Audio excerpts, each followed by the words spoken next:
On the left side, go to the SEO toolkit and then click Domain Overview. Enter your domain in the field, then click Search. Semrush will present you with a quick overview of your domain stats, including your authority score, your monthly organic search traffic, which we can see is up 21% from last month, total number of backlinks and the number of websites referring back to the site, and the total percentage of share of traffic. If you scroll down, you can see a graph showing your organic traffic over time. On the left side, you can see where all of your website visitors are coming from. Scrolling down further, you can see the top keywords that your site is ranking for. For example, we can see that when people search for Once Upon a Coconut, onceuponacoconut.com shows up in the first position, which is great. That's what we want. Here we can see some other keywords as well. So coconut on water, we're showing up in the third position. And here there's not enough information.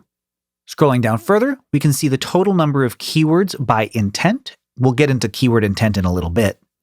And scrolling down even further, we get to the competition information. On the left side, we have main organic competitors.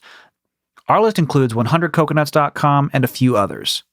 For each competitor, you can see the competition level, as well as the number of common keywords, the keywords that both sites, ours and theirs, have in common. On the right side, you can see the competitive positioning map. On the vertical axis, you can see the total amount of organic search traffic the sites are getting.